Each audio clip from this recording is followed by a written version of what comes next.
Welcome students to Guru Nanak College of Science, Ballarpur's Department of Botany online classes. I am Professor Pramod Khirade. From today, we are going to learn about semester first, paper second, plant diversity second, which includes Bryophyta, Pteridophyta, Gymnosperms and Paleobotany. Let's start with unit first, which includes Bryophyta, and this unit contains 6 main points, or this particular unit is divided into 6 different points. So पहला point है bryophyta के general characteristics.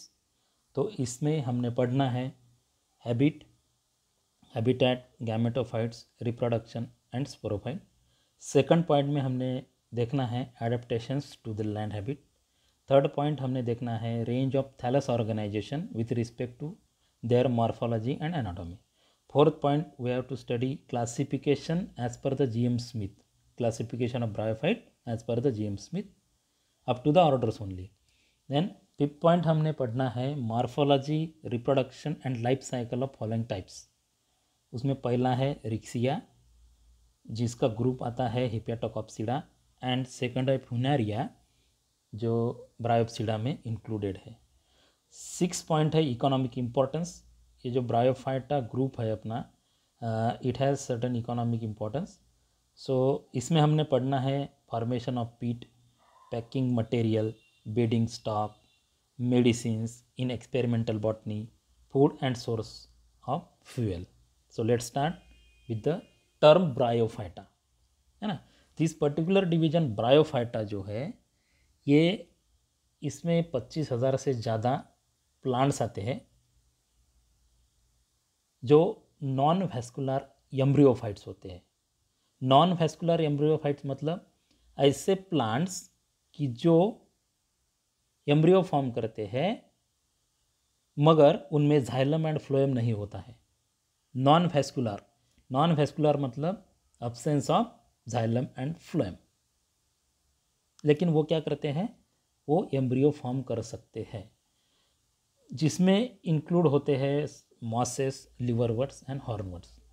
तो अभी भी आपके mind में एक question चल रहा होगा कि ये ब्रायोफाइटा है क्या, यानी ये ब्रायोफाइटा वर्ड कहाँ से आया होगा। तो ये वर्ड बना है 2 डिफरेंट वर्ड से, जो ग्रीक वर्ड है, यानी ब्रायोफाइटा जो है it is a Greek word and composed of 2 different Greek words.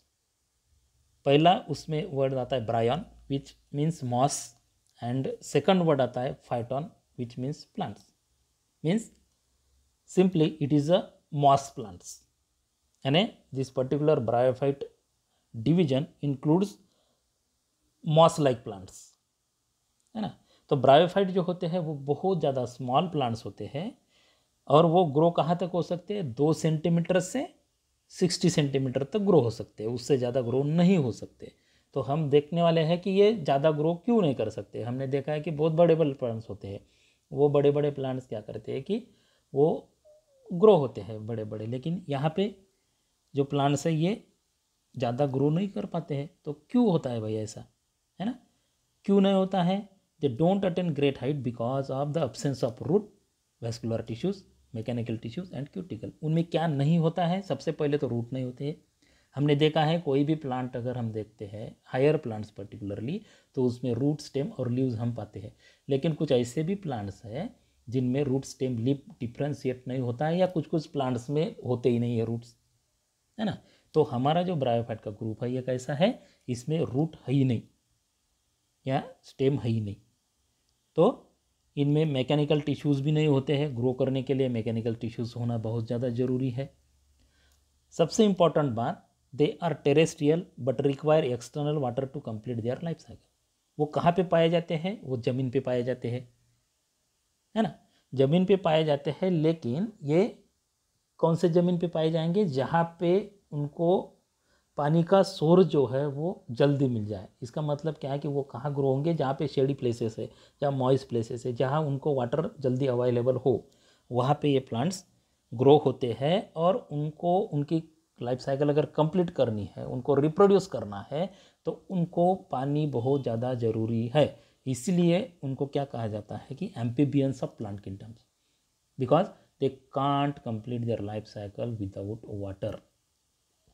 तो इनके जनरल कैरेक्टरिस्टिक जो अपने पहले यूनिट में पहला ही पॉइंट है, general characteristics of the bryophytes, ये हम देखने वाले हैं। तो इसके जनरल कैरेक्टरिस्टिक्स में हमने क्या देखना है, पहले तो हैबिट एंड हैबिटेट, बी हमें देखना है गैमेटोफाइट्स, सी हमने देखना है वो रिप्रोड्यूस कैसे होते हैं, यानी उनका रिप्रोडक्शन कैसा होता है, उसके बाद में उनका स्पोरोफाइट कैसा होता है, ये हम देखेंगे, है ना। तो सबसे पहले बात करते हैं point number A, habit and habitat. तो हैबिट मतलब क्या कि प्लांट का जनरल अपीयरेंस, कि प्लांट हमें आंखों से कैसे अपीयर होता है, कैसे दिखता है। तो ये प्लांट्स कैसे होते हैं, तो ये प्रोस्टेट होते हैं या फिर कभी कभी इरेक्ट भी हो सकते हैं, लेकिन ये क्या करते हैं, ये सबस्ट्रेटम को अटैच करके बढ़ते हैं या ग्रो होते हैं। इसका मतलब वो सबस्ट्रेटम को अटैच करके ही अपनी ग्रोथ करते हैं। अटैच कैसे होते हैं, with the help of unicellular और multicellular rhizoids, with the help of multicellular और यूनिसेलुलर राइजोइड्स। तो अब ये और एक नई टर्म आई है राइजोइड्स। राइजोइड्स क्या होते हैं, राइजोइड्स ये छोटे छोटे स्ट्रक्चर्स होते हैं, है ना, ऑन द वेंट्रल सरफेस। तो वो क्या करते हैं, they anchors the thallus to the substratum. जैसे रूट प्लांट में काम करता है, वैसे ही यहाँ पे राइजोइड्स होते हैं। अब हैबिटेट की बात करेंगे।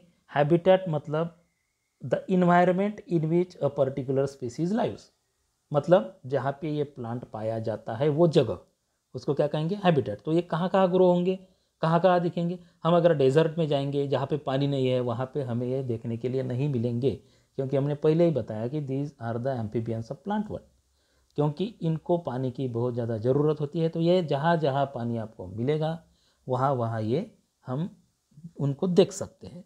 तो ये कहाँ पे होते हैं, देखो, bryophytes grows densely in moist and shady places and forms a thick carpet or mat on the damp soil, rocks, bark of the trees, especially during the rainy season। Rainy season में जो moist walls होते हैं, दीवार होते हैं, है ना, वहाँ पे ये बहुत ज़्यादा पाए जाते हैं।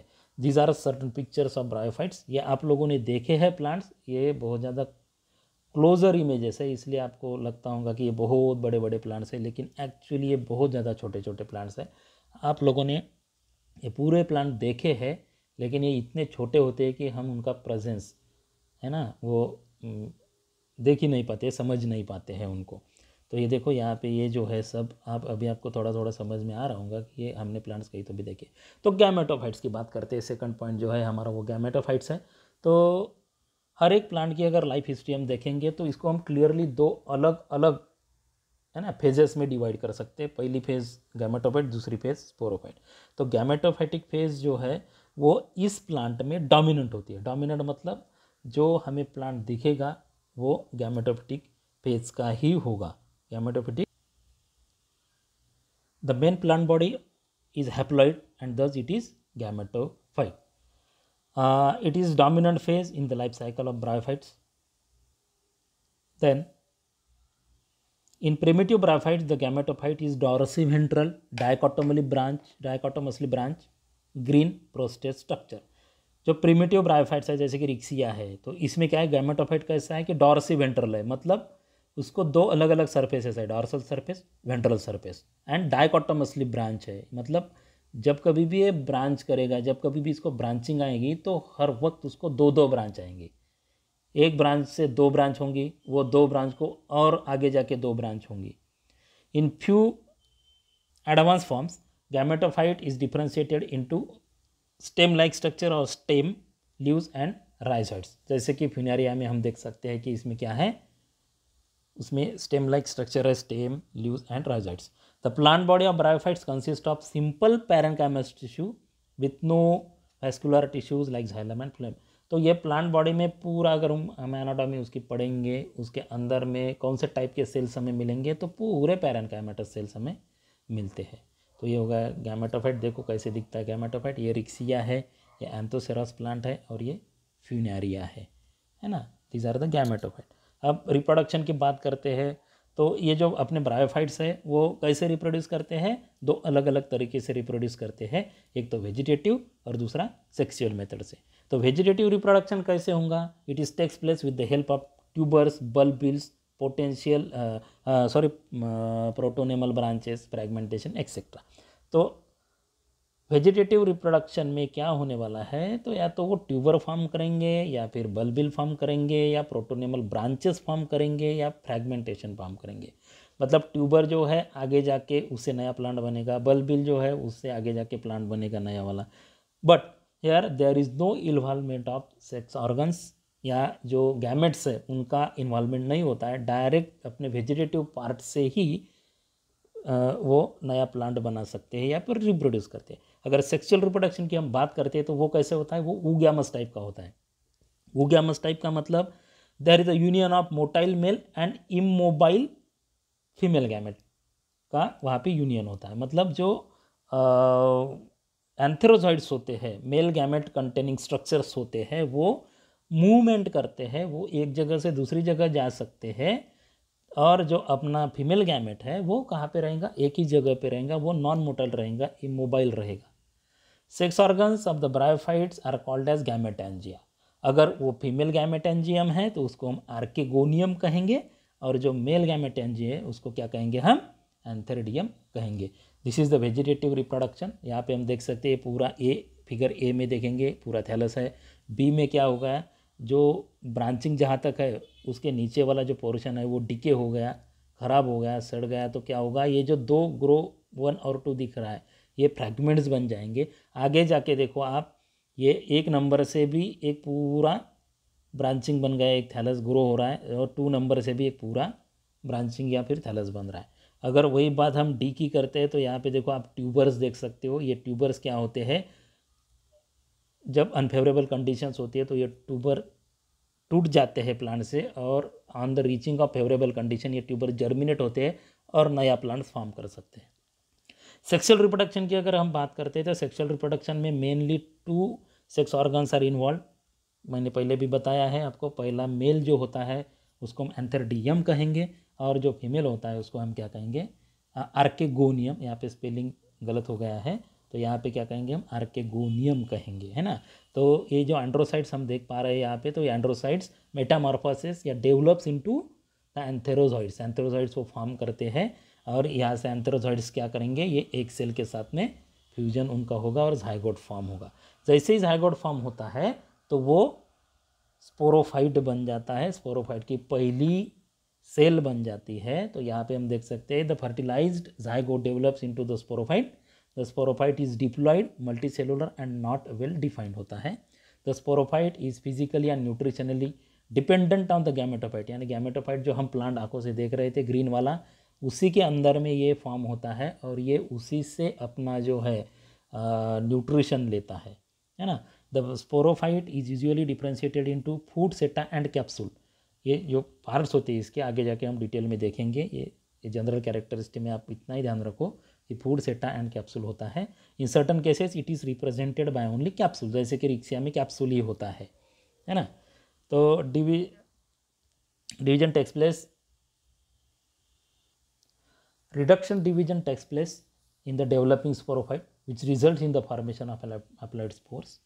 और लास्ट में ये जो स्पोर्स जो बनेंगे वो जर्मिनेट होते हैं to develop the again gametophyte. मतलब इन दिस केस क्या हो रहा है कि गैमेटोफिटिक जनरेशन जो है वो स्पोरोफिटिक जनरेशन के बाद आ रही है, स्पोरोफिटिक जनरेशन के बाद फिर से गैमेटोफिटिक जनरेशन, मतलब 1 generation follows the another generation. So this is all about general characteristics of bryophytes.